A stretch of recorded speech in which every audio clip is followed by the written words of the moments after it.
He went for a little walk, a.k.a.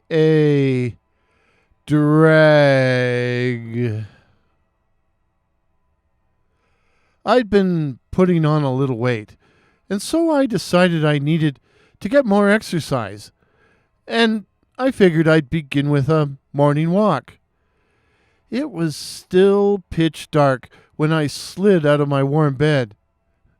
During the winter months, it doesn't get light around here until 9 a.m. I quickly changed into jeans and a sweatshirt, careful not to wake my wife, and grabbed my coat and toque on my way out the side door. Outside, it was cold, but tolerable. But man, was it ever dark. And all the houses were dark, too. Now, that surprised me. Okay, it was only 6 a.m., but this was an 8 to 4:30 town, so some people should be up and stirring. I would have expected to see some lights on, maybe see the flickering of a big screen TV. People turned them on the instant they were awake, even if they didn't pay any attention to them. But this morning, there was nothing. All the houses were dark. Not a creature was stirring, not even a mouse. There weren't even any cars or pickup trucks idling in driveways. No cars came down the street, and none drove past me. I figured I'd at least see traffic when I got to the road at the top of the street. It was pretty well traveled, especially during the morning rush hour. But no, there was nothing. I couldn't even see any headlights off in the distance.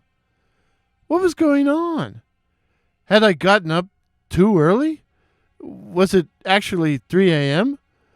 I didn't have a watch, and I'd left my phone at home, so I had no way to check the time. I thought about turning around and heading back for home, but then I scolded myself for giving up and trying to go back to bed. Come on, you lazy bum, I told myself. Keep moving. I headed through a maze of side streets, which led to a large green space with walking/jogging trails. My plan was to make a complete circuit of the park before heading for home. But something was off. I must have gotten up way early. It must be the middle of the night. All the houses I passed were dark and silent, and I hadn't seen a single car or any headlights. It was starting to creep me out. Already I started thinking about curtailing my plans, maybe doing only a half circuit, then heading for home and safety. Safety? Why did the word safety pop into my head like that? Now, as for the park itself, it was sort of dark. Yeah, I know. I was up before sunrise. But it was all so gloomy, murky, as if a black veil had been thrown over everything. The park had lighting, of course, but the space between each light seemed longer than usual, while the lights themselves seemed dim.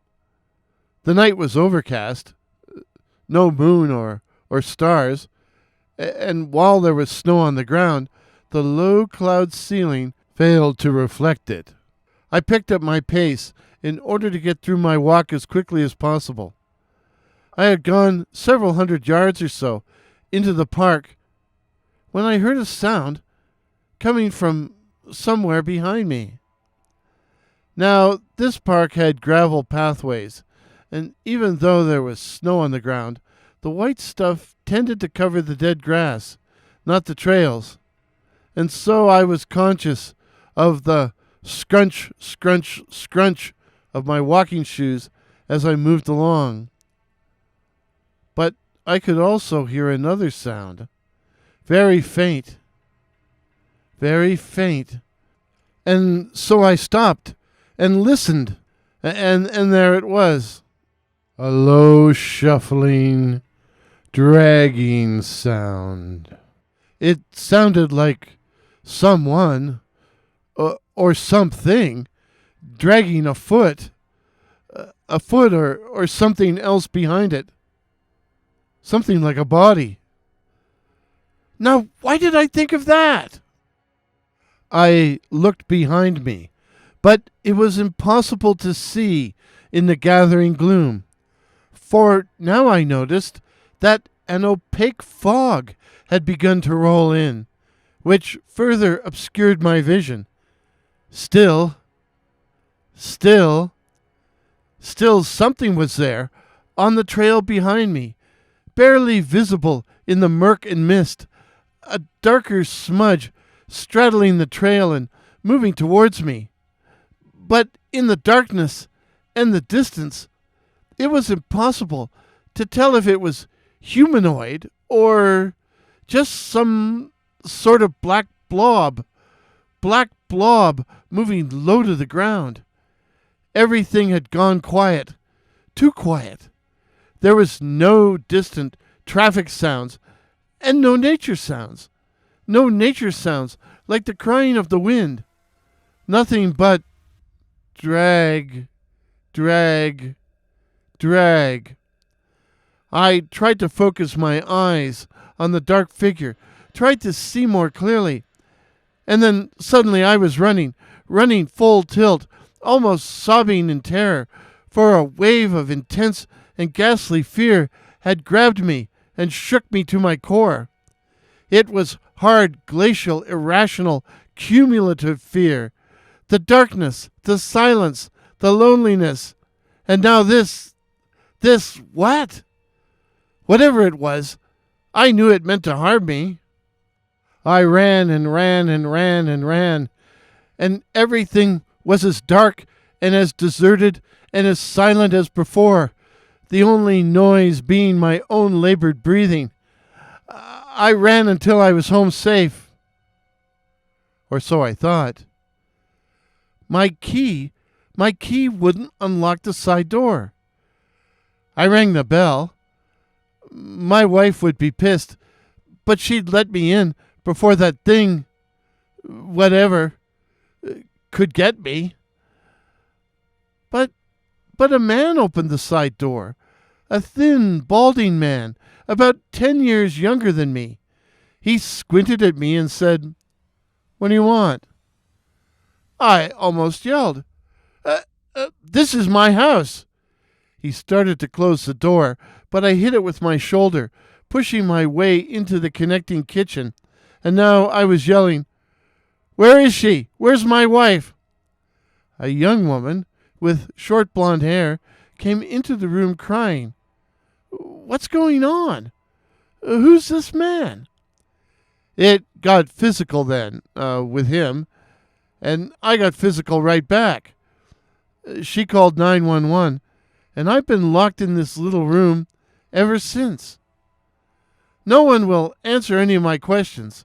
I don't know where my wife is, and if she's safe from that whatever it was. I keep trying the door, but it's always been locked.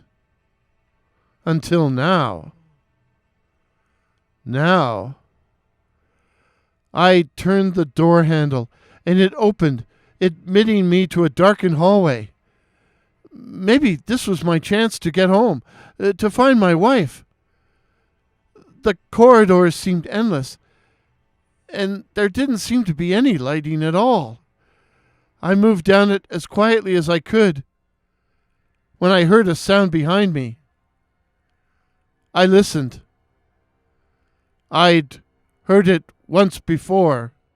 It was a low, shuffling, dragging sound. The moral of the story? The benefits of morning exercise are grossly exaggerated. If this is your first visit to my channel, please consider subscribing.